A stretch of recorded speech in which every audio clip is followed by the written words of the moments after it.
Get ready, ladies and gentlemen. It's time for kickoffs and kick-ons.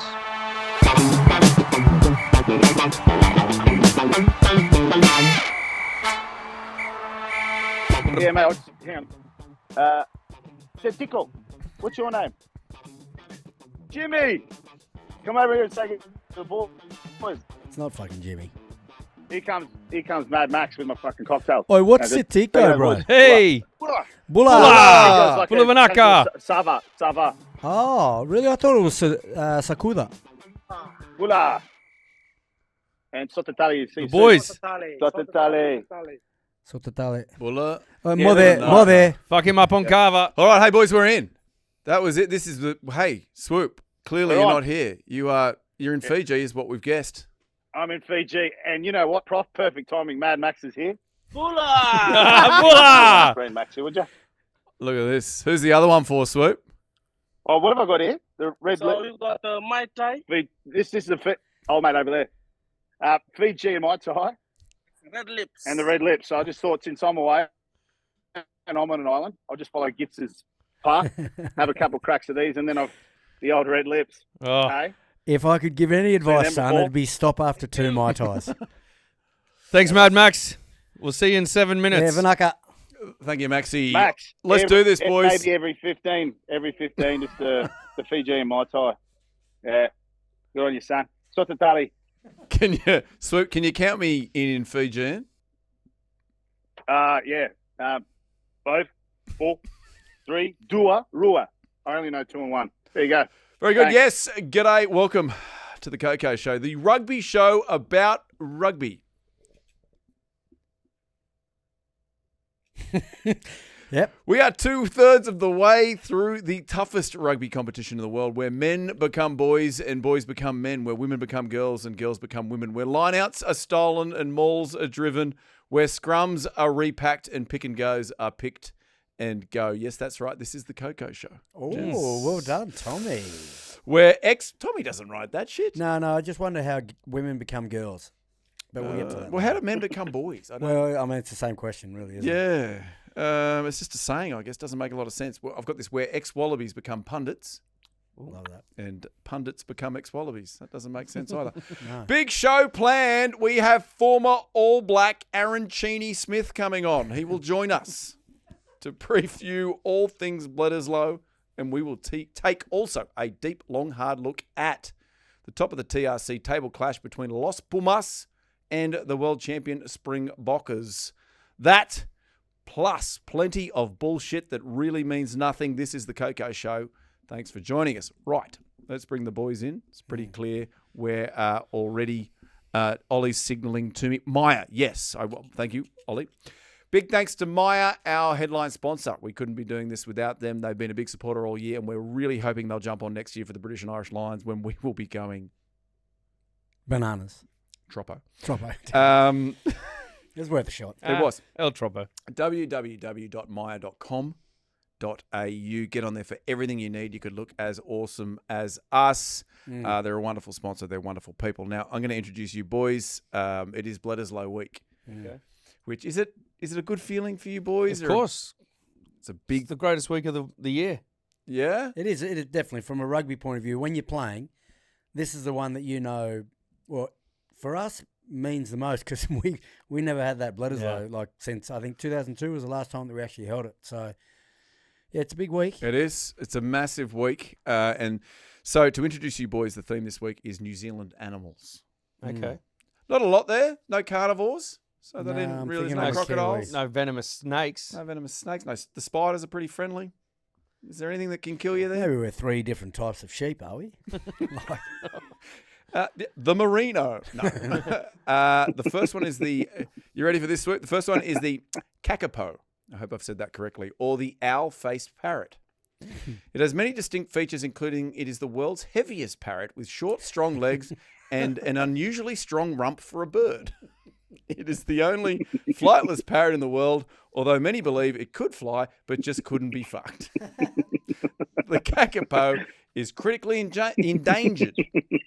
The total known population of living individuals is only one living in Bondi. But with the way it lives its life, extinction of the species is a definite possibility. Please welcome Drew Mitchell. Oh, it was Drew. I had no idea. At first, when he said it was the heaviest, I was like, look, that's not me, that's Swoop. But then everything else after that was... And the fact that you're looking me dead in the eye. Yeah, because I'm thinking always, I don't want to get upset here. Yes, welcome Drew Mitchell. The kakapo. The kakapo. That is you. It's a beautiful... No, it's not a beautiful bird, actually. It's a bird. It's a bit funny looking. It's like an owl face. Kakapo. Yeah. Our face parrot, you Our said. face parrot. Very strange. If it was here, a crocodile would eat it. That's the best way to put it. Tuatara. Despite it's a lizard. Well, no, it's not a lizard. Despite its close resemblance to a lizard, it isn't one, in fact. Due to its strong relation to dinosaurs from the Triassic period, it is referred to as a living fossil. Got it. A cold-blooded reptile, it is interesting to note that the male tuatara is subservient to the female tuatara, particularly when it comes to sexual aggression. Oh, I love that. As a result, the male tuatara will often take a job at an MLR club just to avoid the nest. Our very own tuatara, Mr. Matt Gitto. Tuatara. Kia ora. Kia ora. It's a well, it's not beautiful either, actually. But yeah, it's a lizard-type dragon. Yeah, I thing. like it. I like lizards. Finally, the peka peka. In bat terms, is quite a heavy. It's quite a heavy-set, long-tailed nocturnal mammal. The peka peka male, when not mating, suffers from swollen epididymis, a highly convoluted duct between the testes, along which sperm passes to the vas deferens. Colloquially, in scientific terms, it's known as bat blue balls. In 2021, the peka peka won New Zealand's Bird of the Year competition despite not being a bird, which is why it is regarded as a bit of a dodgy. Please welcome our peka peka, Mr. Adam Ashley Cooper. Bulla. Bulla. How are you, boys? Yeah, we're good, mate. I just wanted to ask, how's the peka peka blue balls over there in Fiji? Surely they're not. No tinge of blue there. No tinge, nothing blue about it. Viv, thanks for asking, though. Yeah. Appreciate it, son. Oh, I'm happy for you. How's it going over there, mate? And you obviously put in for holidays with Ollie and the HR department? Yeah, all the boys approved it, which is good to know because I know they questioned my commitment the last couple of episodes, but no, it's good to be released for a week off in Fiji. I'm really enjoying my time. I mean, but here I am on a Monday. Yeah. Right. It is commitment. Which goes on a Tuesday. Best. It's commitment day. Yeah. I know. Well, Monday's a commitment day, but mate, this is what I was looking forward to the whole week, being in Fiji, just dialing in and looking at you blokes to sit there and just be your gorgeous selves. Yep. Were you going to go? I just wanted him to talk through that necklace. Is that what No, you you were go, going you to go. You want to talk us through your bling there you got, son? I think you drip. Yeah, it's got a bussing.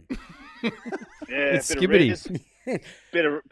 bit of riz, son. I don't know about punters in the background and ruining my shot, but we've got a shell. Look, I asked for a bit of you know the kind of the Fijian flowers, and just a bit of ham. You know what I mean? And they came back with one of these shells, so I'm not too sure exactly what it means, but it's on some type of rope. It's probably shipwrecked, but look, it's a fantastic feature. I feel great. About it. I just thought maybe you might have a bit more of a tan on you, Swoop. You've been up there a week. You've obviously been very sun smart.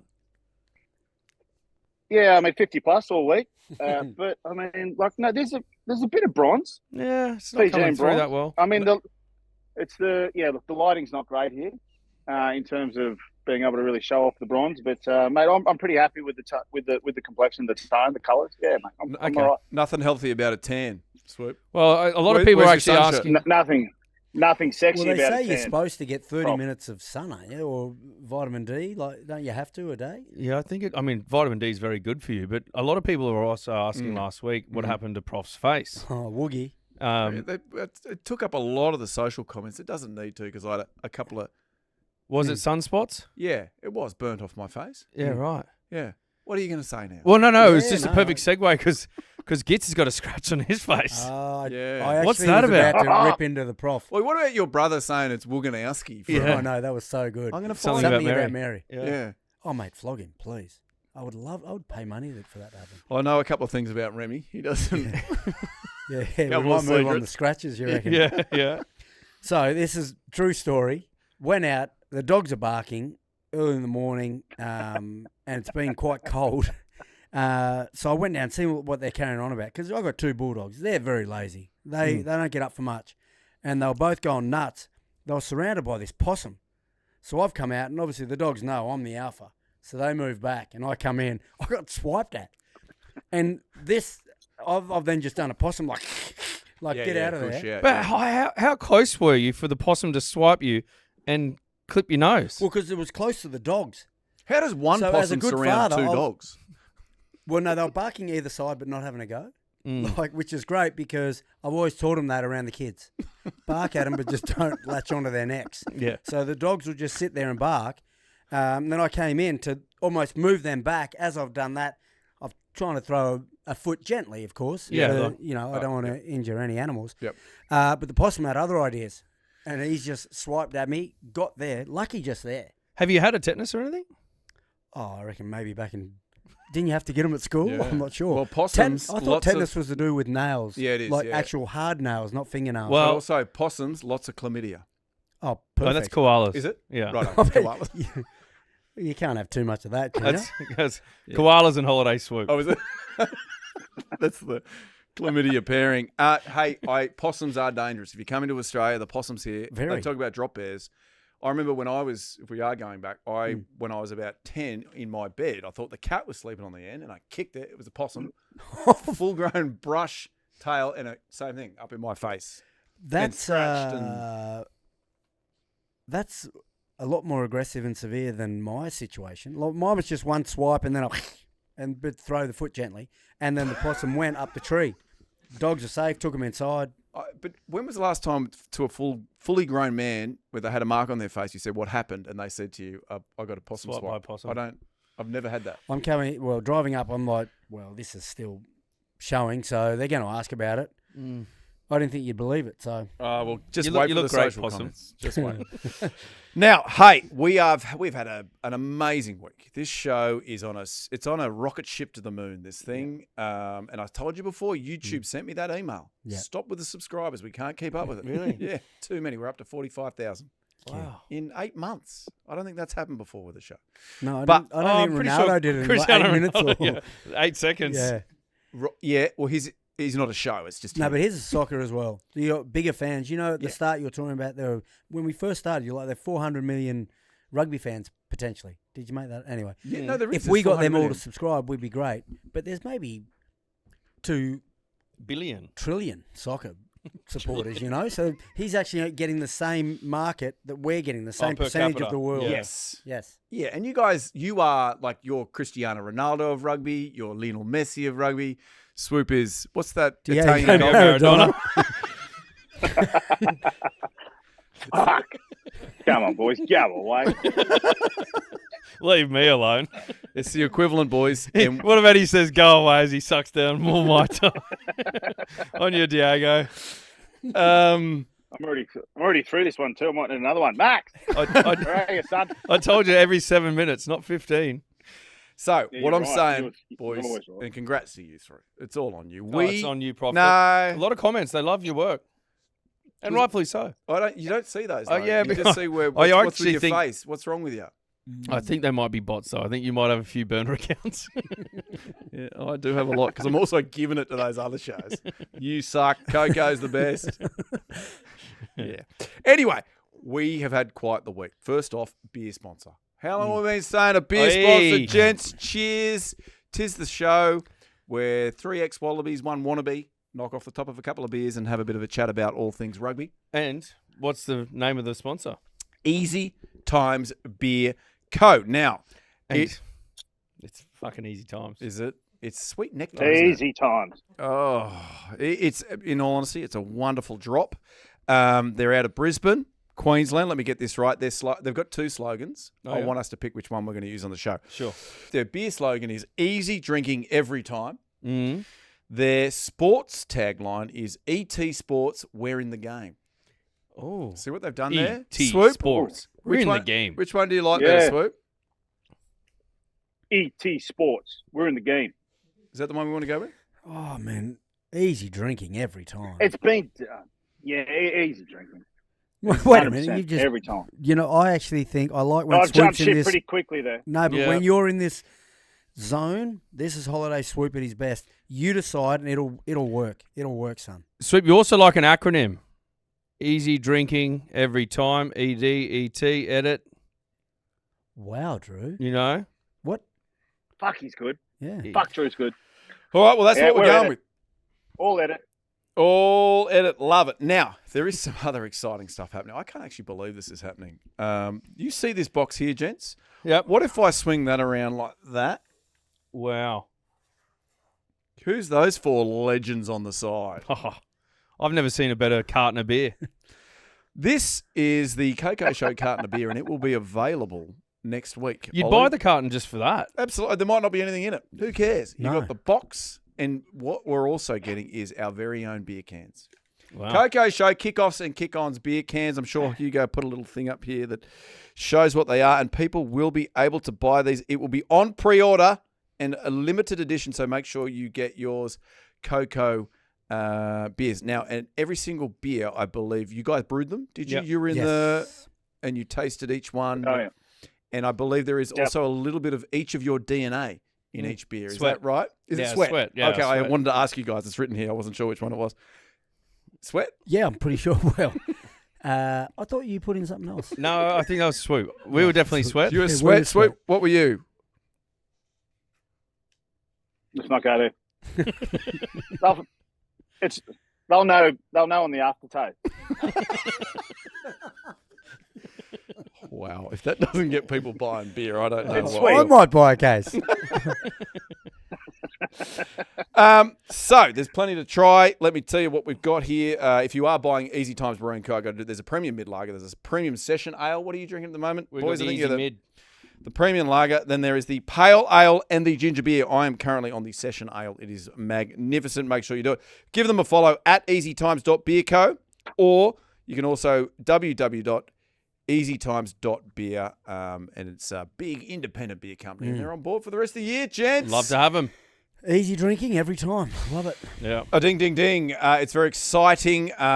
People are tuning in to hear us talk about rugby. So let's keep going with other stuff. We have a live show coming up, gents. Oh, we do. This Friday, lots of tickets sold. There's only... How many left? How many do you think is There left? was 10, but I heard 2 bought, so it must be 8. 8. There's only 8 left. It is on this Friday, the 20th of September at Eastern Suburbs Rugby Club. 300 tickets were on sale. There's only 292 left. Did East win the Shoot Shield? They did. The Beasties. Is that right, Swoop? Yeah. Oh, sorry, boys. I didn't get that. Must be.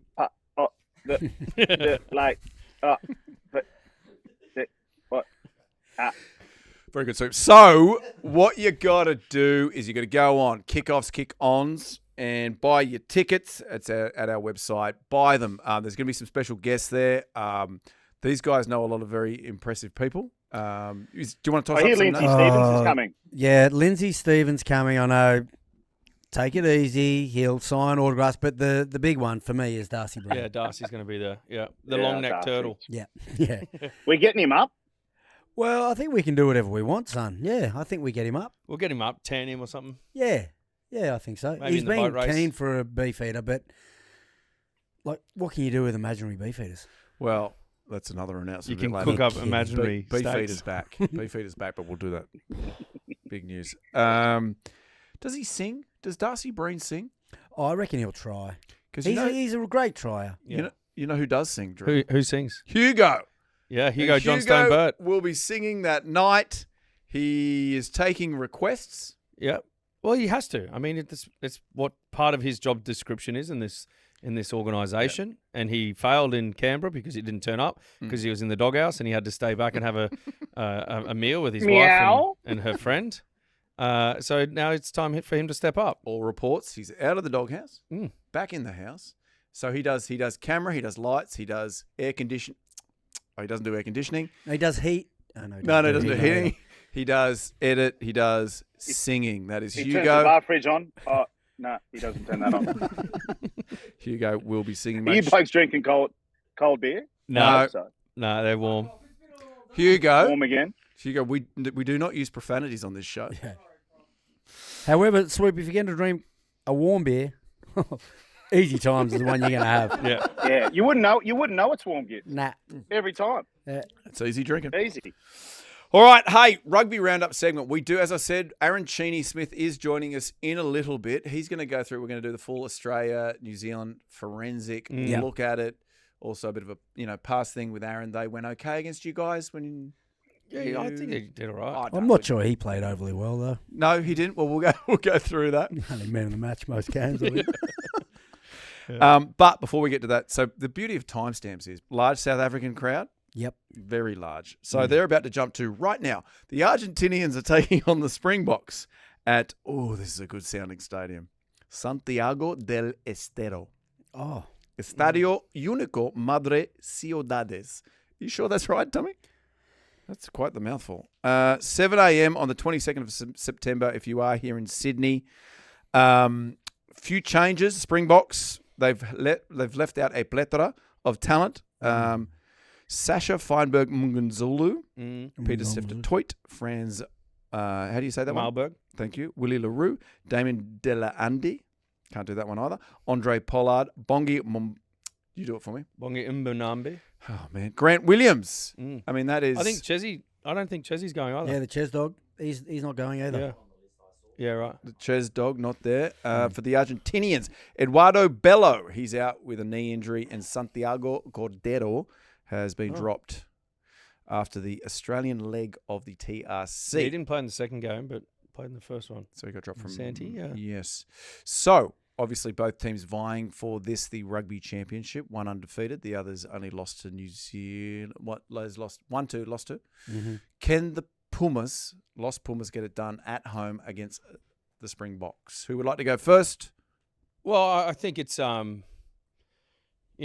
guess it's the situation the Springboks are in, where they're able to go and send, keep some of those players, some of their core players and aging players, and some of the players that have carried a lot of the workload. Peter Stefter-Toit being one of those guys in particular, but they're in a position where they can rest a few players and still send a really strong squad. We spoke about it, probably at nauseum in the last sort of month or 6 weeks or so about just how deep their squad goes. There's genuine options, in every position, probably 3, 4, 5 players deep in some of them in particular. So, look, I think it's still a really strong Springbok squad. I think the second game the Springboks played against the Wallabies, where they there was 14 changes or something. Everyone saw it was disrespect. I don't think it's ever been that. It's just about the plan that Rassie Erasmus has moving forward, and he knows that he's got the core nucleus of his squad's been together since before the 2019 World Cup, and it's just about blooding some of these younger guys and giving them more time and exposure. And what better way than on a trip to Argentina? So, look, it's going to be tough. Argentina will be pretty confident off the back of their last performance, especially that second half against the Wallabies 2 weeks ago. And but look, I just don't think I see the Springboks losing. Can they get close? Obviously, They'll get close. Does that mean Andre Pollard gets the 10? Will he? No, I think you said Pollard's staying back. Did you mention him in that list? I did. But, so who would be but playing? either way, I'm not sure. It could even be Lebok. Wasn't he the 10 previously before? Well, he played in the World Cup. Yeah, so it could be him playing at 10. Yeah, I think it's a good opportunity for these senior guys to be rested 1 week. Don't have to travel, because getting to Argentina, speaking of the Wallabies players, it's a mission to get there.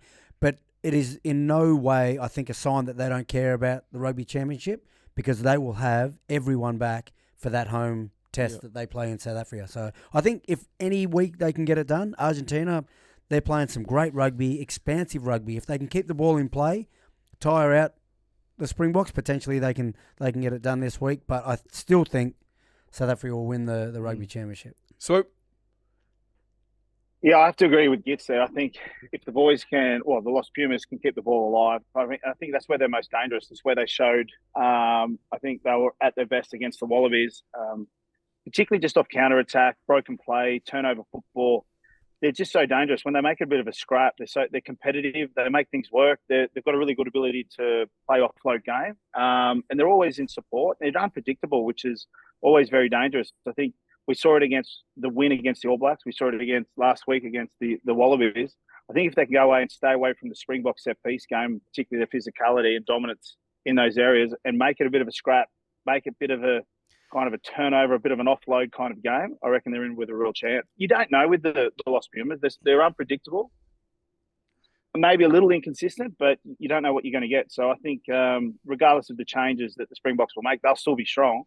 But the Los Pumas posed a bit of a threat. Yeah, Looking forward to watching it. I just think on that, though, like, the reason they were able to go wide and play with width and enterprise and with offloads and passes was because they were getting ascendancy up front. Like, Kremer and Gonzalez and Matera and those guys were just getting gain line every time. Or when we spoke last week, remember, off the set piece, they were getting a soft edge from the Wallabies D. If they're able to kind of get behind the defensive line in first phase and the guys that keep going before a defensive line set, that's then what gives them the opportunity to then start throwing it around. So they still need to go through the teeth of the Springboks and take them on physically and up front.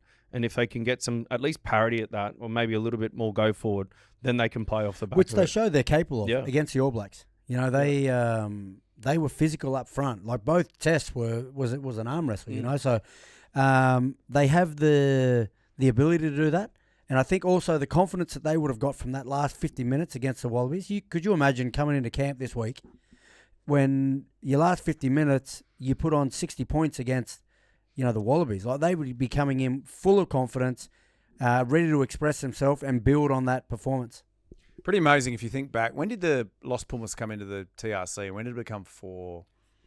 Could have been 2015. 2015? Swoop, maybe. Did you play 2014? Like, we were overseas. When did they come in?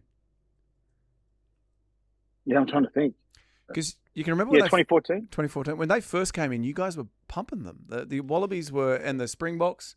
2012 was it? Yeah. It wasn't a contest, right? They were almost the Italy of the Six Nations. Yeah. To think, you fast forward 10 years, and they are now in with a shot of actually winning the whole thing. You've seen the benefit of they got a team, the Pumpers, that they toured over here to Australia, and then the Jaguares that joined Super Rugby. Whilst they're no longer involved in it, I think we're starting to see the benefit of that, and they're playing together a lot more. They're still getting some players from Europe and other competitions around the world to come back and add some impetus to their squad. But I know, I just think that it took them a little time, and to get that exposure against the world, like the quality of Springboks, Wallabies, and New Zealand, it's now paying dividends for them. And even that period of time where they played Super Rugby largely together for a long time, because in that period of time, a lot of them were only getting picked from that squad, right? It was almost like they were together all year Super Rugby, then they played TRC together as well. So they'd played together so well.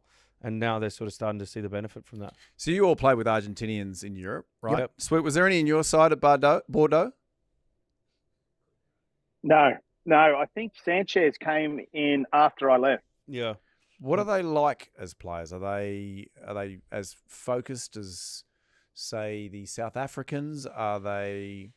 Oh, I think our example, like we played with Juan Fernando Lobe and Nico Sanchez. Yeah, Nico Sanchez. Facundo Issa. Yes, and Juan Martin. Juan Martin Hernandez. The greatest looking man in the he's world. But as far as Juan Lobe is who we spent the most time with, hang around their families and all that, like a great family man, good fun, but he loves rugby. He's now part of the coaching staff.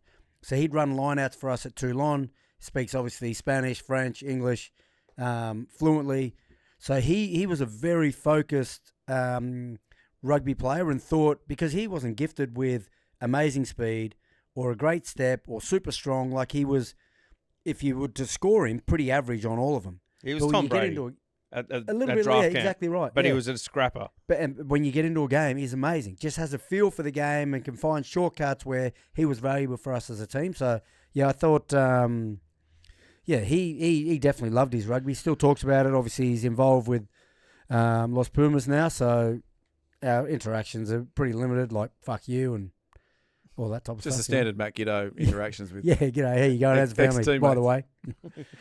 Now, let's do a prediction. Let's see. I want who's going to win and by how many. Just for all the I'm going to say the Springbok by 8. Okay. Gits? Argentina by 2. Setting up a big finish. I love that. Swoop? I'm thinking there's going to be a bit of an emotional hangover for the Springboks. I think Argentina by 3. It's going to go one more than Gits. 2 cats. There he is. Yeah. Yeah. Well, then I'll go Springboks. By how many? Well, they did 67-27. So Springboks 127-67. I think the Springboks will. Oh, you do it. I think they'll do it easy. You would know this better than me. This is their first chance to actually the fact that they're vying to win it. I feel like they might get a bit nervous, and the world champs might just run over the top of them. Hugo, would you like me to pause for a second while Gits is in the loo, or would you like to continue? Keep going, Gits. Thank you, mate. Now, we do need to thank our sponsor, and it is MYER, and it is time now very quickly to do this one, Hugo. That's right, folks, Match Fit. Gosh, we love MYER. We love everything they do. They got us there. They kitted us out. And everybody has a bit of a different look. Today, who would like to go first? I'm looking at you. Gits. So, I've gone with the Tommy Hilfiger pant. They are great pants. Wow. Yeah, so Drew wore them week 1 when we went shopping and we got kitted. Didn't get kitted out, but they helped us choose some items. Yeah. And he looked so amazing that I've had to wait. Well, also, I obviously wore them 2 weeks ago. Yeah. Yeah, Surprising that I don't remember that. No. But so anyway, as you both touched upon, they stretch, they look dressy, but they're very comfortable. And a good driving pant. Very good driving pant. Nothing like 6.5 hours in the saddle and you still feel great getting out. I've got a CK top with the KOKO merch underneath, KOKO hat. But the CK, seriously, where would I wear it? I reckon if I had this on in the morning, that possum would have run away. So I'd wear it to possum fight. All right. Swoop. Yep. All right, I'm losing light quickly here, boys. So I'm in this nice little Kenji number under this little shell piece. I might just back it up a little bit if you don't mind. I've got my torch on. Move my chair here. Hang on a second. Oh, look at this. So I'm wearing a nice little Kenji floral number, something that you probably do on a little bit of a weekend away. Maybe Joshua Tree on a reset weekend, you know what I mean? Yeah. Nice little floral. It's definitely fitting for a Fiji holiday. Geez, I'll tell you what, Gits. Don't ask me about the comfort. What about the or the durability, son? Durability. See that? Yeah, not going anywhere. Yeah, exactly. And boys, you wouldn't believe it. I'm just going to tilt this camera down a bit. Charles? Oh, mate, I've gone, Gits, since you want me so well. Yeah. Oh, you still got Oh, the belt, though. Clever, How mate. easy to do up and do down, son.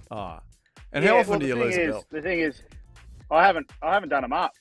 But that's the beauty about these pants. You don't have to do the button up because you've got the built-in belt. Yeah. Like these guys think of everything. The Tommy Hilfiger shorts, the built-in belt, it's incredible. Yeah. And you wouldn't believe it, 50% organic. Probably why I can't feel them. I feel like I'm not wearing pants at all. What would happen if That'd you be went a treat. What would happen if you went to prison with those shorts on? Because they always say shoelaces, belt. Yeah. Well, it's attached. So would they take your pants? Well, I'm pretty sure you change outfits, though. Don't you? Oh, you mean just the short little stay? Short little stay where they just put you in a cell. I don't think they're just going to say, look, you're that well dressed, you can go. Yeah, they're not keeping you overnight. You didn't. There's no criminal record to this, man. No. Handsome devil. I've gone the Tommy jean. Great jean. Swoop, you've been singing their praises for a number of weeks now. And good to see you out of them for the first time in a few weeks as well. Hopefully get a wash, but so comfortable. Yeah. I've also got great range in these as well, surprisingly in denim. But and then I've just gone with a CK. Understated. I like that they've just got a little bit of branding, just a little CK. Probably won't be able to see that there at home, but a little bit of embroidery there, but just feels great. It's a nice good. colour. I tell you what, Drew. Those Tommy Hilfiger jeans, they are complimentary if you ask me. Look how good your lunchbox is. You are packing genuine heat. Yeah. And it's clearly a bit chilly in the studio today. Well, I feel a bit like the Pecker, a bit of blue balls about me. Well, I was more thinking those nipples could cut diamonds. I've only got little 5-cent piece nipples and they protrude real I cold. love seeing them through that top. I've gone for the Kenji. It's like the preppy jacket. Yeah. So it's Varsity jacket. Then I've gone for I think it's a Calvin short. Look at that. They are shorts. Oh. And then I've tucked the T-shirt in, which is a Tommy T-shirt. It helps with the camel toe as well. I like that. Wow. What do you call that look, Prof? Like the bomber the short. What do you? You know what it Talk to is? me. It's I've gotten off a boat and I'm about to star in a Grease musical. The musical The Grease. The I Grease. get it. Is that And what you it's the fucking show? The nailed Grease? It could be. Yeah, and I'm Travolta, Yes. but I'm in a hurry. I've just gotten off my boat. Not Yeah. sure you're Travolta. I don't know these days. Have you seen it? Oh, yeah. That was it. There you go, Match Fit. Well done, everybody. Big thanks to MYER. Please continue next year. I know I sound desperate. All right, hey, this is the week to try new segments because it is the fallow week, and I've chatted to each of the three of you. Actually, sorry, you guys came to me and you said, Prof, That's it. Yeah. I've got a segment I'd like to try. Yep. Yep. Yep. Who's up first? Well, dealer's choice. How long we got here? We got 10, all right? I reckon we can get all three of you in. I think if you're sitting at home, right, each of these boys have got a new segment this week, and I want you to vote. Whose is your favourite? Whose should stay? Whose should go? Now, I reckon we start with you, Swoop. Can you roll into your sting and we'll get going? Yeah. So what's my sting again, Prof? We'll just say, here's my sting. Here's my sting.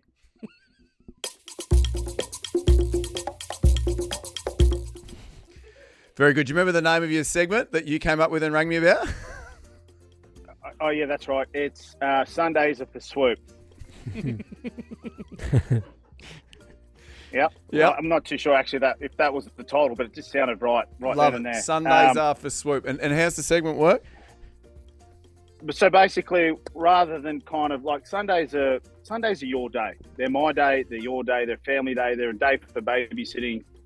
I mean, I got through a solid shift yesterday, Sunday babysitting. I just think it's important to know if you are not keen to work and commit to secondary or third or external jobs outside your 9 to 5. I think it's important to know what's going on, Prof. So I came up with a little bit of a to-do list for those full-time babysitters out there that want Sundays to themselves, whether it's sleeping in, watching rugby on your own time, confession. It doesn't matter. Sundays are very important. So I think I just go around the grounds. Like, where were you playing footy this weekend, Prof? Well, there's a bit of footy going on in Argentina. There's a bit of footy going on, everywhere. There's a bit everywhere. Maybe there's some footy happening in Dunedin. You wouldn't believe it. It's the Chinese Moon Festival, where you celebrate the Chinese language, local foods, and dancing with a dragon parade. So if you're in Dunedin on Sunday and you're not keen to work, get to the dragon parade. And then you got Joburg. Janet Jackson is performing On Sunday. Did you know that? In Joburg. Sunday? in Joburg. Yep, absolutely. You've got what are her classics? It's That's the mate. Way Love Goes, Yeah. Escapade, Scream, mate, the collab with MJ. Yeah. Oh, I like the one with Justin apparently- Timberlake. Yeah, I knew that. Yeah, I think we were going to talk about that one. Oh yeah. That little thing. I was going to say apparently they're going to bring out a hologram of MJ just to kind of reenact the Oh, really? Mate, duet. it's gotta happen. Yeah. MJ, get me over there. How do I book a ticket? Where do you? I know. What do you work for? A travel agency or something? Can I get? Mate, we might have something in the works with Flight Centre. We don't know. We're working on what? Cardiff, you wouldn't believe it. Family day, Disney Princess brunch. Mate, that Yeah, you sounds get to like dress you're up as still Elsa. babysitting. Yeah, you can dress up as Elsa, Anna, Moana, Jasmine. All your comic favourites, boy. You'd love to be in Cardiff this weekend, wouldn't you? Most weekends, And son. you wouldn't believe it. And since I'm here in Fiji, you wouldn't believe it. It's the fucking Catalina Carver mixer on Sunday. The Catalina Carver mixer. Yeah, mate. You wouldn't believe it. I know there's an island off California called Catalina, but there's actually one. The light's gone. You can't see it anymore. But it's where back all there. the chiefs of all the tribes, back there, all the chiefs of all the tribes, they get together and they run their carver. It's who puts the best carver together and who can kind of basically last the longest on the number of carver bowls they have. Swoop, It's I'd like to give you permission to event. stay and go to the Catalina Carver mixer. It's a good shout. I'll see what I can do. Is that it? Is that Sundays are for Swoop? Sundays are for Swoop, Prof. You know that. Love it. Very Have a good. quiet word with the boys next year. Yeah, thank you. Roll it in for me. There we go. There we go. That's Swoop's segment. Yep. Swoop segment. I like it. Sundays are for Swoop. It doesn't sound like Sundays were But for... do you though, mate? Well, Do you listen, though, son, mate? I Do love you. Like it, mate? I love you, but it I know just, you do. it didn't sound like they were free days. Like that, taking your kids to the Disney, like that's, you know what I mean, son? That Yeah, sounds like I babysitting. mean, it's not for me. I mean, Oh, it's for right. So whoever's you in- suggested for people to do whoever's things, in- but you would never do them. whoever's in Except for the Carver. carver. Yeah. Love Yeah. that. Just giving blokes options, mate. I love it. Mate, very good. How's my iPhone torch light doing here anyway? By the way, You look Something phenomenal. that's needed. You go, Tom, Ollie. Like, what's the go? Because I've lost a lot of like. No, you're looking good. Did you ever see the movie The Blair Witch Project? Yes. Yeah, you look a bit like that. Scared the shit out of me. Yeah. Oh, really? Yeah, you're a bit scary, but it's working for you. Now, we've got Aaron Cheney joining us in how long? 4 minutes. Cheney. Do we have time for another? Yeah, I'll be a lot quicker than that. Okay. There's- Gits. That's the Mai Tais right there. Yeah, it's, well, we'll just welcome Drew back after a quick little tinkle. Well done, No, Drew. you fucking know it. That was very good. Hey, Gits, it's now time for your segment. Throw to your sting. Yeah, here's my sting. So, my sting is getting fit with Gits. Love it. So, we got thickies. They want to get into our merch. Unfortunately, we can't get to certain sizes. So, if you want to get into the merch and you're really serious about it, I've got a couple of ideas to help you. Just some helpful hints. So, we've got Tommy here, who normally we don't allow. Well, I think he's fine, but Prof, you don't really like him. No, on people screen. email. Get Tommy off camera. They don't like him. Right. So you want to bring him in. So come in here very quickly. So Tom, waist down, with phenomenal. With Love the it. sleeveless. I feel like here is a touch droopy and droopier than he was in summertime. So and just- so summer sorry, just for bodies are people- made in winter. Just for listening, where are you pointing when you Sorry, say droopy? I was pointing to Tommy's pecs. His moves. Yes. So a very quick exercise. And this is just a basic one to start, but we can build it up if you're starting to make progress.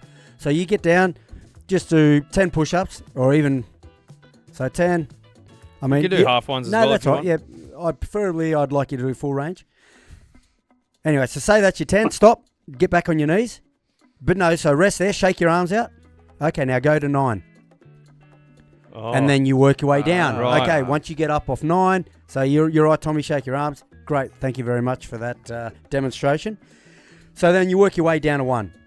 So you go pyramid, It's a reverse pyramid.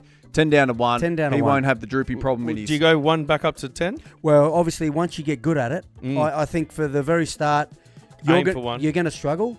Once you get to 5, it may sound easy, but it will get difficult. So if you need a bigger break, take a bigger break.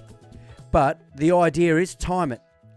Then you're going against yourself. So you can't just relax each time. Try and get a quicker time, get through it quicker. But make sure your reps are still proper. And that's getting fit with Gits. Oh, I that is like very it. good. Now, I think the idea gets is for if you are a thickie Yep. or a thinny, Thinny. Or a Thinny short- you can build too as well. yeah, shorty or a tallie, whoever you are, Yep. send a pic in of you in your undies. Yep. Is Yeah, that for yeah, you as or is that soon for as I my, said that, is that for before my shot. segment or is that for you? But send it, it's for your segment, Yeah. and then Gits will get on and he'll give you a couple of pointers on how to get into shape for summer. Yeah. So New Or Zealand- even a comment. A comment I'll accept. Look, my legs are a little down. Car's a little down. Legs. Oh, Drew, you could come in and help me there. Oof. But you know what I mean? Like, we're all about getting people fit too. Yeah. two really good segments. Have we got time for the third segment? Oh, we got 3 minutes. Okay, this how good's this just racing through new segments? Finally, you want to throw to your Yep. Here's my sting.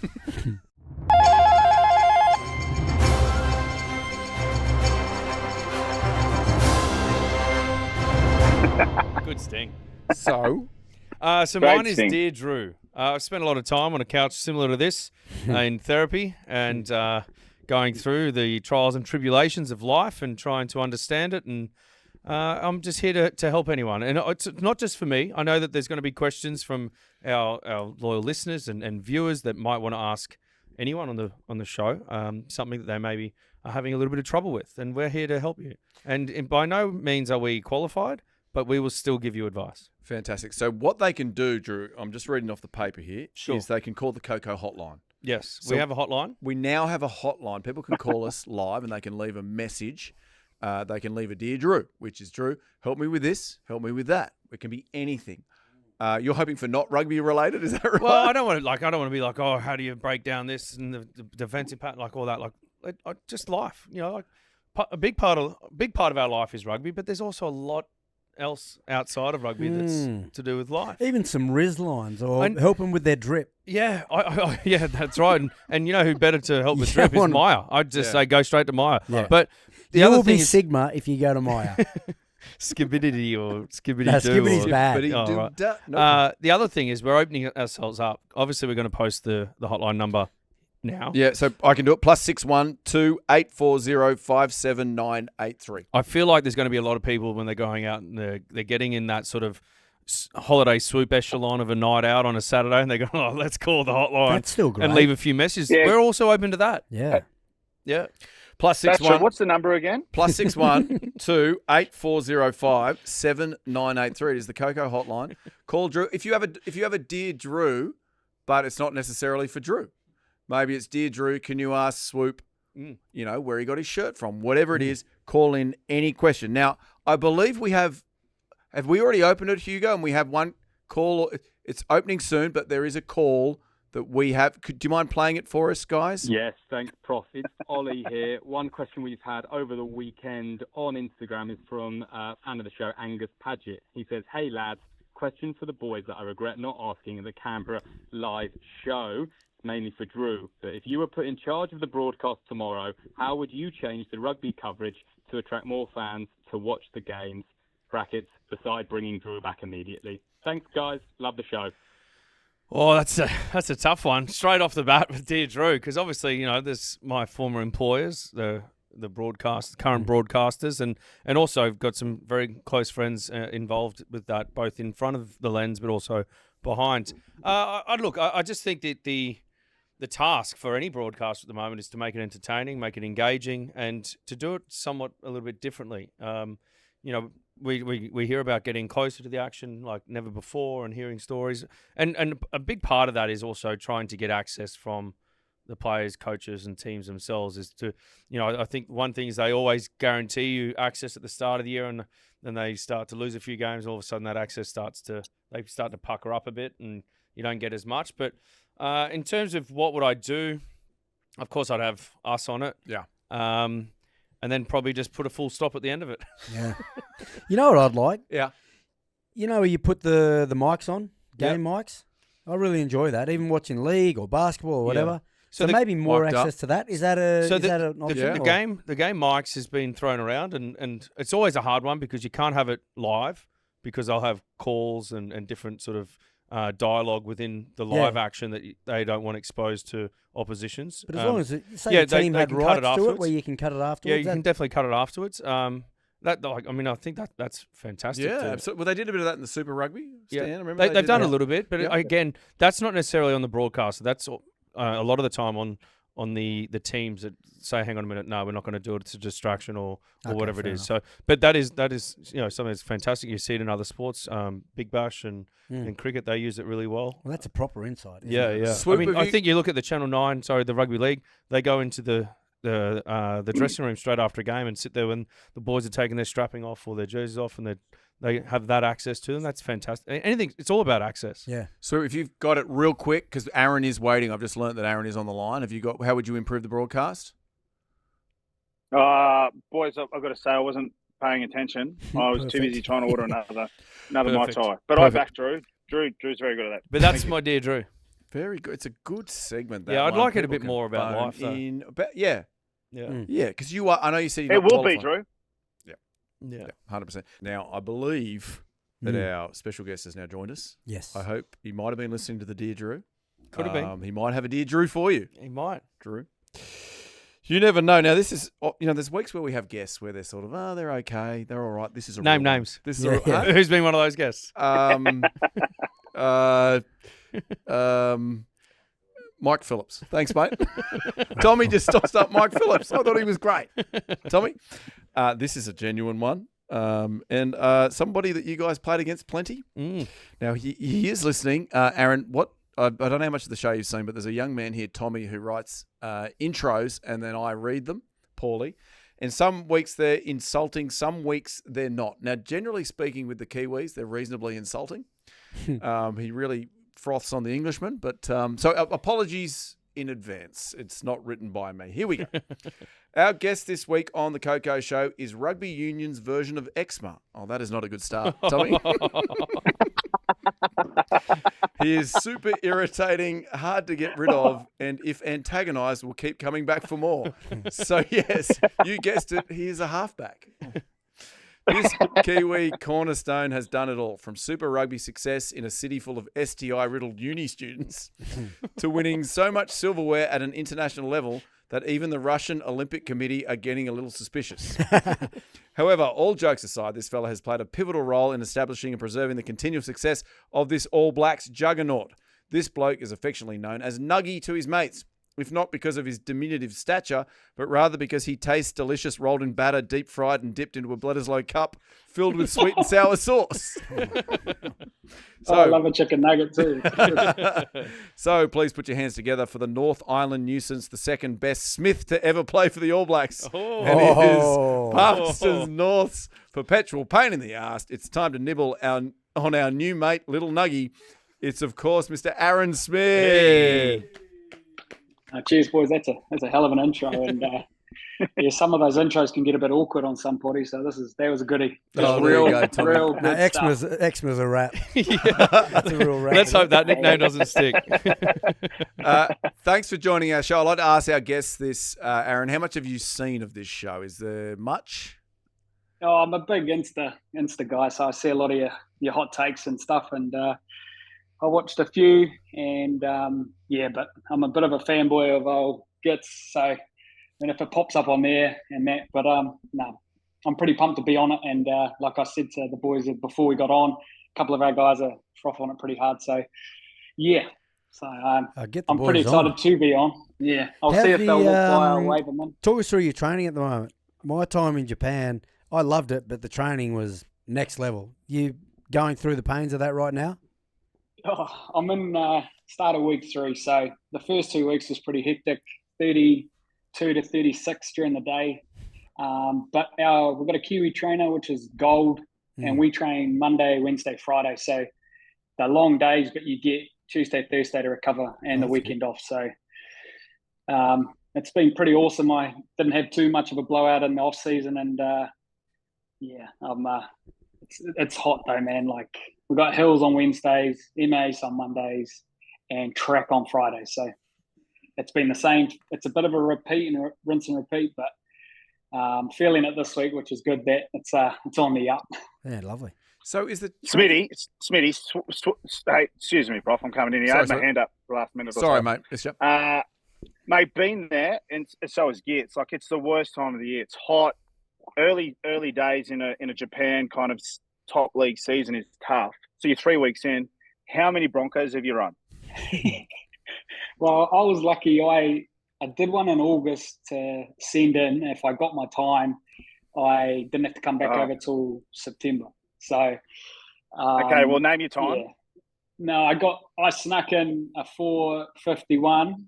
I had to hit a 4:55, which was lucky. And then when I got here, I hit a 4:38. So I was pretty pumped with that. Off the plane, 36 degrees on turf.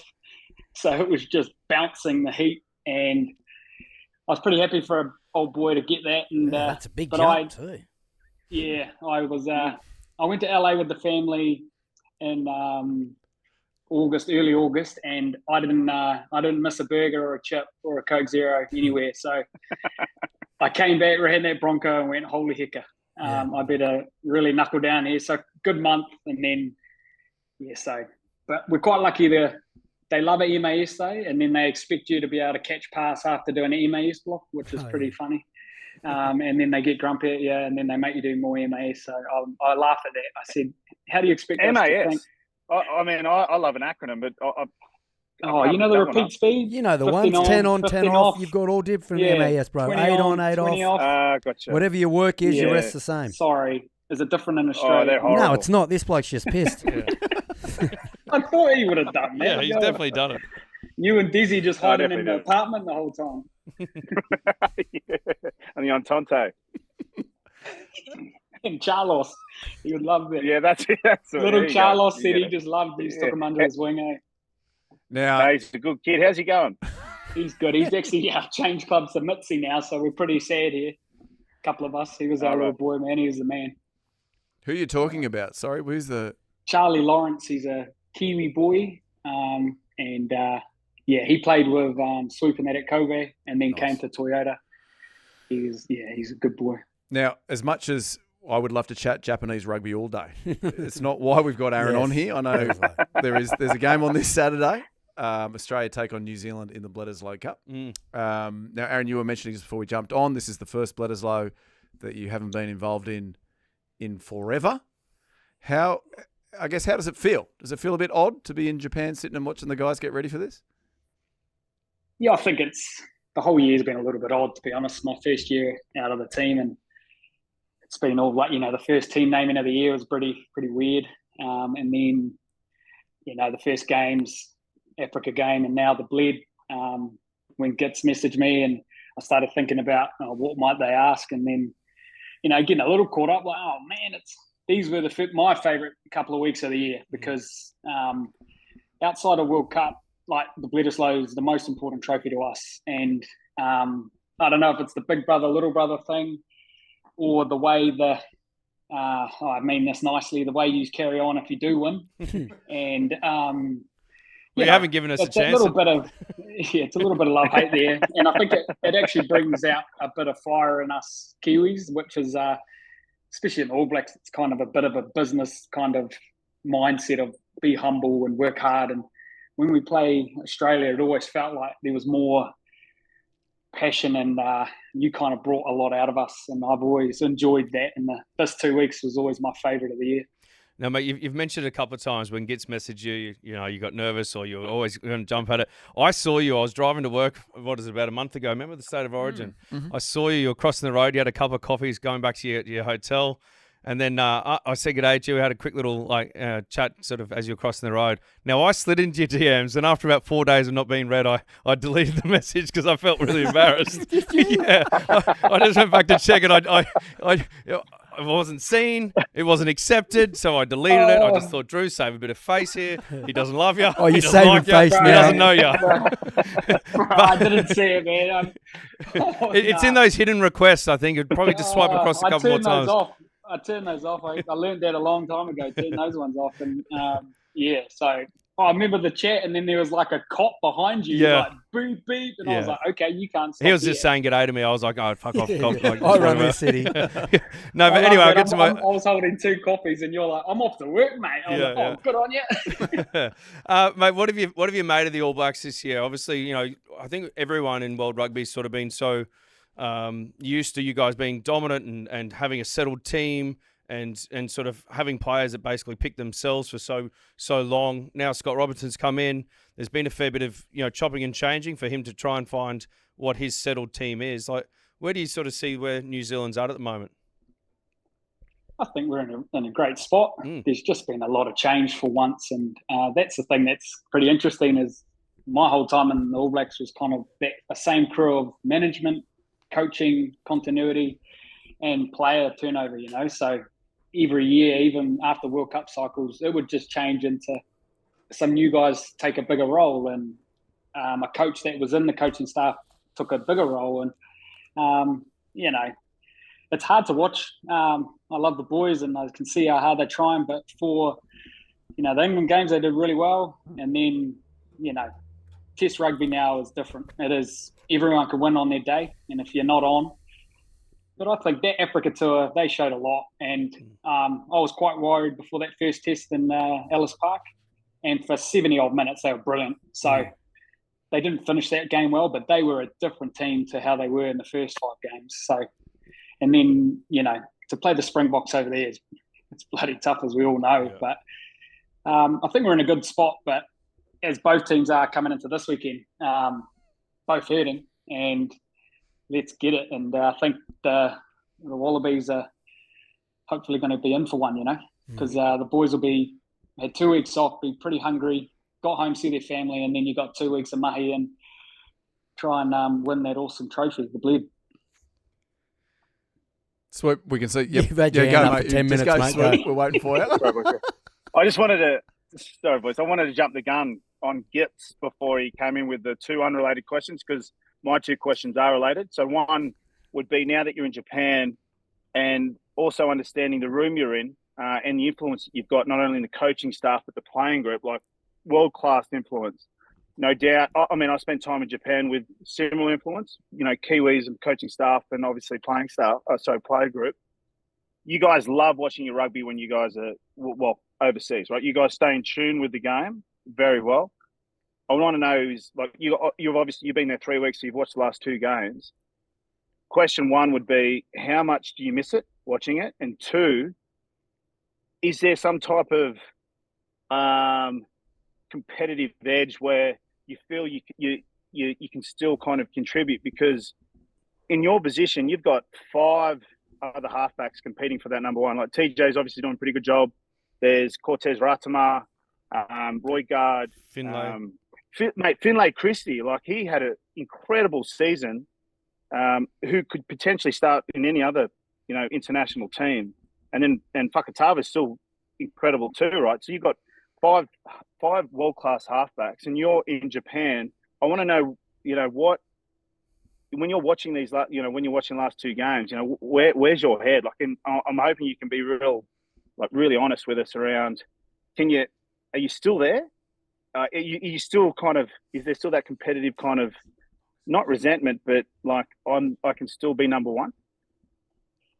I think the truth of watching when the team naming and stuff happened and my heart skipped a beat a little bit, and to be honest, got excited about when a few of the boys got hurt. I'll be honest, I was like, oh, I know the rule is the rule in New Zealand and you can't, but I heard some backdoor bylaw that in an emergency situation, someone could be brought in or something, But I didn't hear anything and nothing was that. But I remember, the last 13 years, I woke up every day wanting to be an All Black and trained like that. And my mindset and my discipline and everything. But once the World Cup had finished and I finished the Japan season, I was cooked from a big 2023 rolled straight into a Japan season. So I was mentally, physically gone. But I'd had 2 or 3 months off, and then I started training, and then your mind can't help but run. Like, what if they called, are you ready? And I wasn't ready. And that's sort of, like I said, with the Bronc, it jumped because I had incentives in my mind to drive me and my mind around. If they called, would you answer, for one? And what would you say? And I know the rule hasn't changed, and it probably won't in the next few years, or it may not. But I used it as fuel. As if they ever call, I will.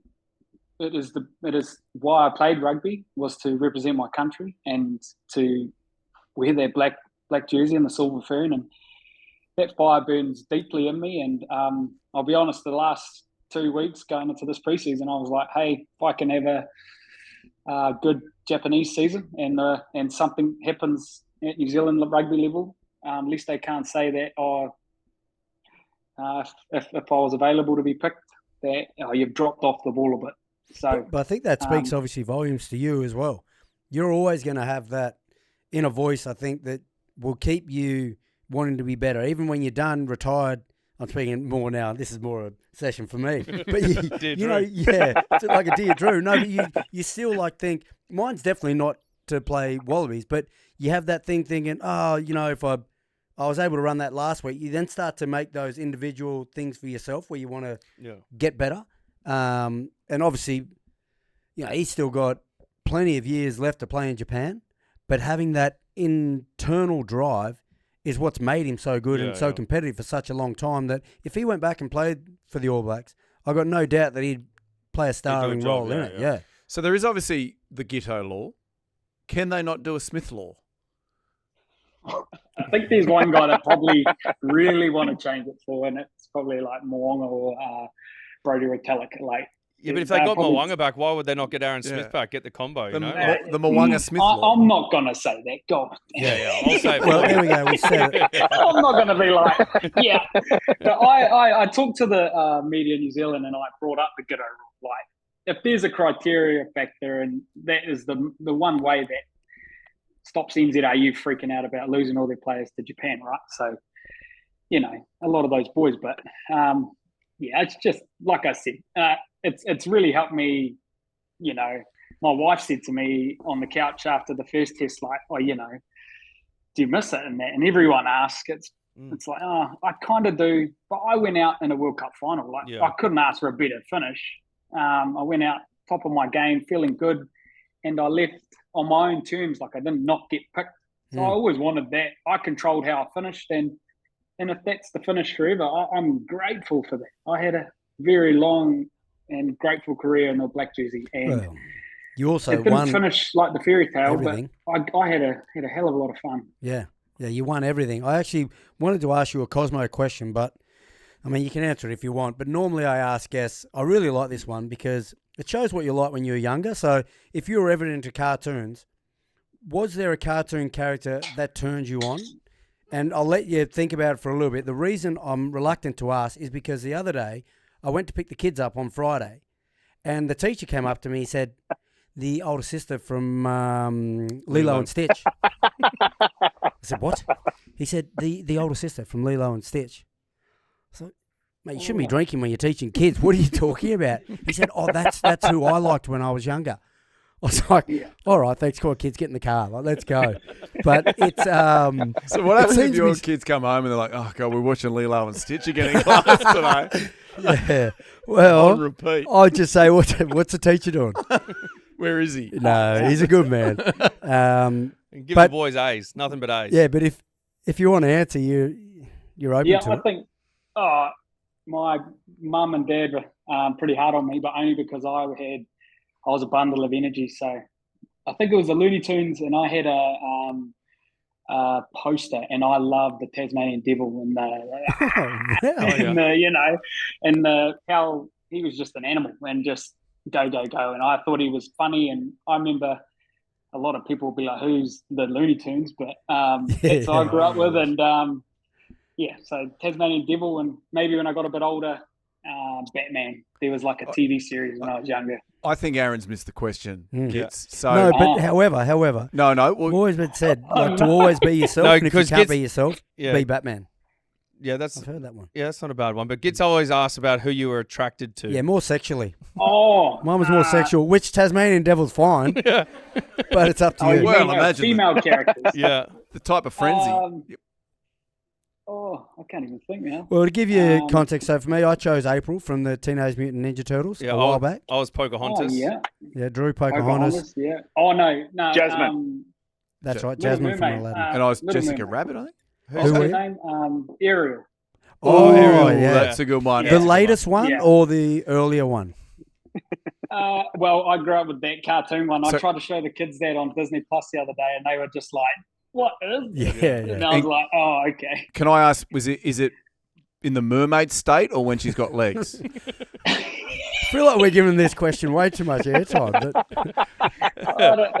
No, because it's when I was 7 or 8, that was a cool movie. The song, and she looked. There's no judgment here. Don't feel like you got to justify. No, because I have a persuasion, but that doesn't matter. I've got a question. Multiculture, we got like a mermaid story from where I'm from. My iwi's got Moana on the stone, so she came on land, got tricked, and then stuck on land, and she couldn't go back to the ocean. So that's like kind of the same story. Yeah, right. And from my iwi is it's in nature. Cool. So okay, Nuggy, I've got a question. Now we do this with every guest. It's a start one, bench one, drop one, right? So I'm going to throw 3 players at you, and you've got to do exactly that: start one, bench one, drop one. So I'm going to say Will Genya, Antoine Dupont, and Piri Wipu. Oh, don't go on. I will go. I love all 3 of them. I go Dupont. He's changed the game. He is the man. And I'd go Guinea because, he was the man as well. And I love Pity, and he'll have a good time just chilling. He can carry the bags. Well, and the other thing we do, Nuggy, is we like to switch it around, and I then ask about the boys. So you have to start one, bench one, drop one. So it's obviously Matt Giddo, Drew Mitchell, Adam Ashley Cooper, who... Yeah. Oh, no, Swoop's still there. Yes. So the same for the 3 boys. Oh no. No, that was I did see this segment and I was like, oh no, and now we've already had this DM chat, so I'm in deep. I think we kind of already know Gits is going to be starting. The Gits is starting. I always loved Swoop. He Like, doesn't have to man. start. He doesn't have to start. Gits doesn't have to start. Like, this is the funny thing. Like in like the 2000s when Gits came through the Brumbies and that and made the World Cup and that, I was like fanboy hard, had the gloves. And then like later in my career, my second Highlanders game, Gits stepped me for a try. I got told off for training and dropped. And I was like, he's the man though. And I like almost as he got the ball was like, oh my God, Gits. And then he's like, bang, try. And I was like, he did the dive. And I was like, oh. He did the dive. You changed pretty quickly though. He did the dive, and I was like, man, no, I He tried just to got do stepped my in, he's own still dive fanboying. like that. So I'm low-key big fanboy of Gits without saying it, and I thought I don't want to pretend like too cool. I'll be honest, I was a big fanboy of the haircuts and Nuggy, can I just ask quickly? There's an old dive. saying: "Never meet your heroes." Can I? We've only seen We've met plenty of times. No, I'm just saying. Yeah. Was that the case when you met Gits? Because we've all met him. Yeah. Oh, I felt bad a couple of times we've met, and then it's when you go in there after the Bledisloe, it's pretty tough sometimes. Yeah. And but we've exchanged a lot of messages on the gram and that. So so you talked to him on the gram? Yeah, sweet. Sorry, Drew. My bad, bro. Oh, I feel terrible now. No, Those ones, good, but it didn't say I'd seen it, eh? No. I don't remember. Yeah, it was in the unseen. I would have messaged you back because I was like, hey, bro. Okay, so sorry, we're starting Gits, and then benching. Was I right that I heard you say Swoop? Yeah. And then dropping. I always wanted to play. Yeah, he looked like an awesome winger to play with, and then it just sucks for Drew. That's fine. I'm actually quite used to it. I'm sorry.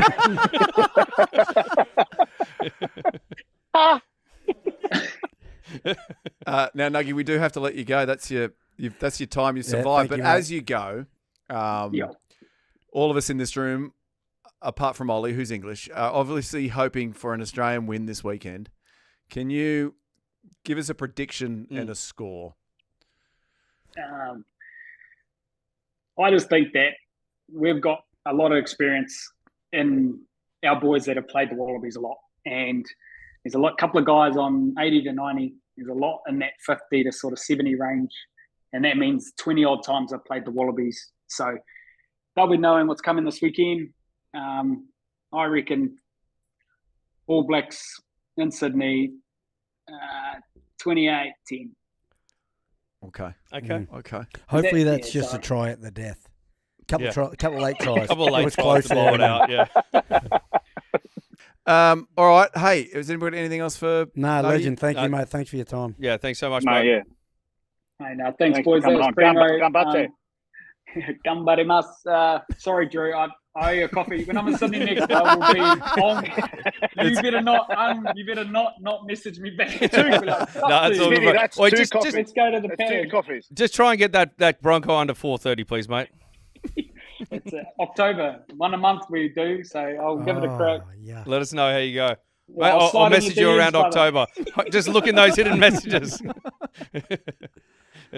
Cheers, boys. Thanks, bro. Cheers. Okay. Well, hey, there you go, guys. One of the all-time great number 9s from the All Blacks. How can you hate him? Like, I mean, Oh, well, he doesn't you reply to your kind of- Instagrams. which blows me away, Drew, because you are one bloke that you want to reply to in a DM. Yeah. Swoop, you picked up You know on what I mean? a couple of things there that you were chatting about. Oh, I mean, I was talking to you guys while one of you boys went for a let's kiss, but it was just the fact that one, you can't hate him. Like, he's the one player that was so competitive on the field. You did hate him. He's like the Tom Carter. You know what I mean? Like, Tommy Carter. He's just in here the whole time. But when you play with him or you kind of interact with him off the field, you're like, he's just such a legend bloke. And clearly and evidently, off the back of the last couple of minutes, 30 minutes, speaking to Aaron Cheney, he's a legend, right? Legend of the game, but also a legend bloke. But then there's a couple of things that he mentioned there there's two things that I picked up on was the brackets or the bracket of caps with senior players in the All Black. He referred to players that had played, in the 80 to 90 cap range that have played the Wallabies before, and then also a number of, the majority of the squad being in that 40 to 50 to 60 cap range, which haven't played the Wallabies. And for me, it's more just a mindset or potentially something that he has kind of dived into a little bit when he was part of that outfit, talking about when they were approaching the Wallabies or preparing for a game against the Wallabies, about relying or leaning on players who have played the Wallabies a lot, particularly who have played them a number of times. Just what's it like? What's your experience? What the prep should be like and what to expect on the game day. You can kind of see that in his messaging and language there, and no doubt they'll be doing that. And then also the second one was the big brother. The big brother thing, where in a way they see us as over celebrating wins against the All Blacks. I mean, it doesn't happen often. I think that's what you picked up, Drew, right? You were I think the whole over celebrating thing is right? because it doesn't happen so often. So everyone's like, we've got to actually cherish this moment and celebrate it. Whereas they see that as carry on, right? And then use it as motivation. Yeah, they do, because even talking with MYER about it, they used that for the World Cup final. When we won it wasn't the World Cup final. So we won the Rugby Championship, beat them in Sydney, and we still had to then travel to New Zealand the next week to play that last test. Which is 2015 Gits, right? We'd already won the Rugby Championship, but changed a couple of players around for that test in New Zealand, because it's still a trial for the World Cup, the squad.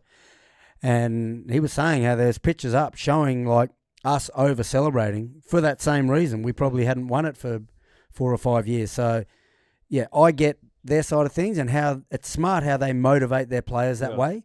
But then I know where we're coming from at that point. Swoop. But also how they motivate themselves. Like when he was talking about how us over celebrating, which doesn't happen often because, we're playing the number one team in the world for us. When he was saying that, I remember, I think it was you, Gits, talking about, or the players mentioning that what they kept playing over and over in the week after we beat them in 2015 in Sydney and had to travel to New Zealand was the fact that Hooper tackled Savia. Like it was an incredible tackle, great technique over the sideline, which is a bit of a turning point in the game because it was that 65 or 70 minute mark. But Hooper didn't celebrate. It was the team and everyone around Hoops that celebrated, just kind of getting around him because it was a fucking great tackle and like not many put that bloke out past the sideline, past the paint. But the fact that you kind of hear stories of them just playing that over and over and over, and just kind of like the Kobe Bryant like Black Mamba mentality, just like he'd find reasons to create a competitive edge. He's still like Smitty's still very much got that a part of him, and always will, regardless of whether he is. Yeah, I know what you mean. Regardless of where he's at, he's still training potentially if he gets a call up for the All Blacks. He wants to be in condition for that. Did you guys not do the same thing? Surely did they not play vision of you guys every year trying to beat the All Blacks? Yeah, but it's just different situations, right? Like we haven't held that since we didn't have much 2002. to show, Prof. Yeah. So like we're coming from different angles, different perspectives. They're trying to maintain that and trying to they're the hunted, we're the hunted. Like so, there's different clips that you could show, or I mean, of course we were motivated by different coaches for different clips and things, but it's more just like understanding or getting an insight into their psyche around it. Everyone was getting motivated by different things, but that's the thing. They were different because we're coming from different angles. But I think it's more just like getting an insight into their inner sanctum as to what type of things were being played at their team meetings and what was being used to motivate them. So obviously this week, Wallabies coming off the back of that loss to Los Pumas. Would they be trying to motivate the guys with, there's been lots of negative press around it, right? Would they be using that, or would they be more trying to shield them from that and say, just stay the course. You're doing well. Slight increments. Things are getting better every week. That first 30 minutes was great. You definitely shield them. Yeah. When you're in the inner sanctum, you really, with all due respect, you don't care about our opinions or the writers or articles or TV or whatever. You care about what your teammates think and the areas that you need to improve from that game. You just focus on the facts, not really people's opinion. So that's what they'd be looking at. They'd be looking at areas as a team where they could be better and be more effective, but also individually how they could perform better or stay in that contest for 80 minutes because they can't afford a 50-minute drop. They can't afford 5-minute drop. That's when the good teams attack. So I think it's just finding ways where we can be competitive and playing some great rugby, but for longer periods. Swoop. Yeah, and so with that, what does competitive look like? Is this the time off the back of the Aaron Smith chat, how they kind of recycle footage, whether it's last week or last year? What year was it, Gits, when you blokes went to New Zealand? I'm not too sure where you played. I think it was 05 or 06. I remember Lottie Dakiri having an absolute belter. Everyone had a belter. The game was in the balance right until the end. I'm not sure whether or not you can confirm the year. Yeah. But it was the most spirited performance I've ever seen of the Wallabies in New Zealand. Like, I know that we're playing them in Oz, but in terms of if there's one game to potentially look back on. Yeah. I think we played Phil Waugh and George Smith in the back row, and Phil Waugh was just going after Richie. First time that Eddie did it. I'd say probably not overly legally as well. Like, he was going, you played in that game, I'm sure. Yeah. Bev, you were there. Was that 07? Mate. No, but, yeah, I mean, it was a tight game, 06, tight, wet game. 06.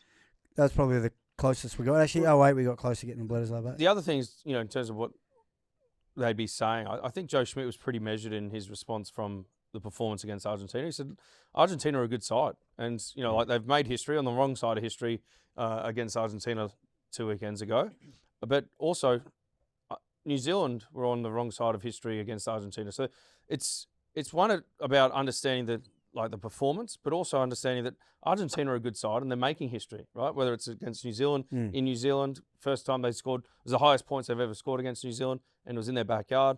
And then obviously they put a really good performance against us, albeit even more so. But I think Joe Schmidt has that sort of level head about him. It's about minimising how much confidence they lose from that performance, because they had a lot of confidence from the 7 games before that, and they were building it. Now the game was going in the right trajectory. Obviously took a number of steps back in their last performance, but it's about Joe Schmidt, the leadership group, and the other players around to limit the amount of confidence they lose from that performance. How do they then get back to where they were prior to that game, or even not even prior to that game? In the first 30 minutes, they were very good, right? So it's and then in going into this weekend's Bledisloe. And what is test match rugby is all about, because you don't always have momentum. It's about minimising the damage when you don't have momentum. And we saw that on the weekend against Argentina 2 weekends ago. They weren't able to minimise it, right? And then it became 50 points in 40 minutes or whatever it was. So it's, for me, and looking at Joe Schmidt, he's a really sort of measured, calm kind of a guy. It's not about changing everything, and it's about sort of getting around the guys and making sure they don't lose too much confidence from that performance. Well, off the back of that confidence, I think having players that weren't in Argentina fit now back into the group, new faces in that weren't part of that helps. It's almost like a fresh group. Even if I was in Argentina part of that and you come back and there's a new player there that wasn't there, you almost feel that clean cut a little bit. So I think having these new players, Hunter Paisami, I think's back in. Fraser McReight. Fraser And McReight's also the back tool in. shed's in. Is he? The tool shed's been in the squad for a while though. Yeah, but he didn't travel to Argentina, so he's been okay. an addition into this extended, like this greater squad. So I don't know, maybe we might see the tool shed. I would love to see the tool shed. On the Lancaster bomber. Yeah. Swoop, I know that you coined that, but I was watching Animal Planet, National Geographic over the weekend, the horse races, and there was a runner, Lancaster bomber. There was a horse. You're kidding? Yeah. How'd it go? It didn't go well. It was about 6th or 7th, but maybe one to keep an eye on. Yeah. Now, there you go. I guess all that's left to do is you got to predict the score, predict the winner, Bledisloe, Sydney. I'm going to go I'm going to say it. Look, people might say I'm a bit crazy. Never. But the Wallabies are going to win. Yep. They're going to bounce back. Yeah, and they're going to win by 4 points. Love it. Gits? 18-13. They're going to win by 5 points. Love it. Swoop? Tight. 24-22. To the Wallabies? Yep. Absolutely. It's going to be a good day. Love it. I'm going to go Wallabies by like 40. Just. Yeah, right. Yeah, Okay. absolutely. You reckon people call you crazy? Yeah. Well, and I reckon full crisis mode in New Zealand. Right. Like, what are we doing? And then, you know what? Aaron Smith gets a phone call. You know the G'day law? It's now the Smith-Mwanga law. Did I say that right? Yep. I don't think I did. Okay. Hey, you'll never guess who's back. One of our favourite sponsors. They were on during the Superb Rugby. Beef Eater is back. Those Stop magical barbecues. My dad's still waiting for his beef eater. It's on the So's way. Darcy. Yeah. Have you let him know it's imaginary? Does he? He said he doesn't care. He just wants to hear the response of the boys. Okay, fair enough. And you were saying that Darcy doesn't know he's not getting one? I don't know. I can't confirm that Darcy isn't out in the balcony cooking on his imaginary one. But He might yeah, be, he miming. keeps talking about There's maybe. every chance. We'll ask him this Friday. Now, it is the best barbecue in the entire world. And I tell you what, the weather in Sydney is getting delightful, isn't it? Oh. Goodness me. It's a balmy... Well, look at Swoop there. He's starting to cook there. He's starting to sizzle. I was starting to open up because I guess I just wanted to come in and get ready for. I got Drew a present Oh. because I know how much he loves them. Love that. It's a shark tooth necklace. Oh, Yes, I'll wear this all the way home for you, son. yeah, I'd like Right. that. So Swoop back in the day when we were competing for positions early in 2006, 2007. It's not about going back in the day or who wore. I know, them but he had like a previously. shaved head with like No, this is widow your peak, favourite? and he used to cut around. He was, high fashion. Some of his shots in Daily Mail throughout his career and stuff. But he used to cut around with a shark tooth necklace, and so I appreciate that, bro. That's a double shark. Now, tooth. Yeah, correct no, me if you're I'm welcome. wrong. Look, I went to Paisami a couple of times. Come back with a couple of shark tooths and a few other things, excess baggage. But also, I forgot to mention at the start of the show, the logistics to get here is actually, even though it sounds easy, it's actually not. Like, I mean, it's a 4-hour flight with kids is a bit of a ball ache. Kind of land in Nundy, then you get a little escort to Denarau Port. Then you get this, we missed the ferry, so then we had to get this private kind of single boat, and it was choppy, it was windy, it was a tough ride out. The kids absolutely hated it, and everyone else hated it. But anyway, we got here, and as we're getting here, they've got the whole welcoming party here. They're singing the songs, are on the guitars, flowers are everywhere, the whole Fijian bullers. Fantastic little welcome. I'm walking up the ramp to the reception with the family, and there's this bloke getting stuck into a couple of Fijian Mai Tais. Looks at me and goes, "Oh, holiday Swoop." And I look back at him, I go, "No, mate, family Swoop this week." And I walked straight off, and that's all I could. That's the only rebut that I had. He hits me up 2 days later. He sees me at the kiddies pool and goes, "Mate, sorry about that." I said, "No, I fucking loved it. I just didn't need you to tap. I didn't want you to tap into the whole holiday Swoop thing because the family still doesn't know about it. Well, the in-laws don't anyway." Anyway, cheers, Jack. Appreciate the love, mate. Good on you, mate. Yeah. Secret safe with us, Swoop. That's good. Yeah. Correct me if I'm wrong with the shark tooth necklace. You have to have caught the shark, right? Yep, Is it? yep. There's a Well, toothless shark going around Fiji. You got those? You grabbed those? A couple of Port Jacksons, it looks like. Yeah, good on you, Swoop. Hey, sorry, Beefeater. Right in the middle of a plug there. Yeah. They are back, and they are back for this. Super Sizzler, thanks to Beefeater. That's right, gents. The Super Sizzler is back. It was the segment that swept the nation. People were doing Super Sizzlers at dinner tables. Who's your Super Sizzler tonight, Steve? Oh, well, it was Mum because she cooked the lamb, that sort of stuff. And so Beefeater, they wanted the opportunity. They would be back on board, especially for this in the Bledisloe week. They're on for the rest of the year. Is that correct? Yes, we love them. They're our favourite barbecues. But just a reminder, if you haven't seen this before, the Super Sizzler is for our favourite performer of the week in and around the world of rugby. Can be anything, as long as it's in that realm. Who would like to go first? I will. Yes. Wallaroos. They're in the UK at the moment, trying to obviously qualify for the World Cup next year. Unfortunately, they went down. Our brave girls, they went down to Ireland, 36-10. But Maya Stewart, she got herself a double. Fantastic finisher. Yeah, she's a very, very good finisher. So, obviously, this week, I think the girls play Wales, potentially, off the back of Ireland, Wales. So, good luck to the Wallaroos this weekend, and Maya, you just keep scoring those tries. Also, Australia A just went down against Samoa 2017, but also great that they're getting that exposure and being able to go on tour and like the Australia A girls are also getting exposure to international footy as well. So I like it. Very, very good. My Super Sizzler is James O'Connor. He's wound it up for his career in Australia. So finished and announced that after winning the Hospital Cup up there in Queensland for brothers. He went out on a win. He's no longer going to be playing for the Queensland Reds or the Wallabies. He's still open to offers. I think maybe he's just sort of dipping the toe into different competitions around the world. But for a young guy, we were there at the Western Force when he came over at 17. full of full of confidence, and he was a great talent. And obviously, there's been trials and tribulations through his career, but I just think the way that he's come back and he's finished on the terms that he has, and the impact that he's had on that young Queensland squad, and also the greater sort of rugby Australian landscape, I think he should be very proud of his career and looking forward to seeing where he lands next. Very good. Yes, congrats, James O'Connor. Swoop, have you got a super sizzle for us? Yeah, my sizzle goes to the locals, Fiji.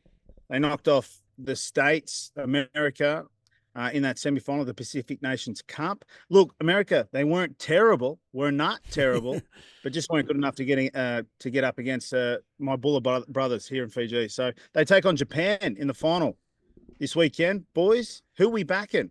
I think there might be a couple of Suntory boys in that Japanese You're going for side. Eddie's men? Tough for you to decide. I'm going for Fiji. Yeah, you have to. Fiji Yes, hate you are, from the World Cup. Yes, you are. Bulavanaka. I think it'll be a nice draw. Safe bet. So weak. So what He's happens? so weak. They each And one sit player up. from each lifts the Each trophy, captain. or Yeah, like a pre-shot. does Eddie let his players lift the trophy, or does he go and lift it up, or I don't know. I can't remember the last time we won one. a while It's ago? interesting. Mm. Yeah, I don't know. Very good, Super Scissor. Congratulations, Beefeater. So good to have them back on board. Amazing. My neck is so warm. Yeah, We've got the mate. burners on. I love it. They are amazing. It's a 4-burner behind you. I felt the Four three of of them. the- Oh, there's a fourth. Yeah, got it. Well, because I rang Beefeater and I said, Hugo will not pay for the heating. So if we could get the barbecue back, that'd be great. I wonder if they do a cold barbecue for when it gets hot. Oh, they do the fridge. There you go. Thank you, Ollie. So we can open this door in summer. We just get the cold air out when Hugo still doesn't want to pay for the air conditioning. The tight ass. Okay, so look, there's nothing left to do here, gents. That was a cracking show. All that's left to do is wish the Wallabies good luck on the weekend. Go well, boys. We'll be watching. Hopefully they can get it done. It's a big thanks to you, Swoop, for tuning in from Fiji. How much longer are you over there for, mate? I leave tomorrow. Yeah, rip in. You don't have long. Is it proper holiday, Swoop, tonight? Will you find Jack? Mate, no. Just babysitting duties, mate. Okay. The Pekka. Yeah, it's a tough flight back home. What time do you want us to tell the family that the podcast finished? It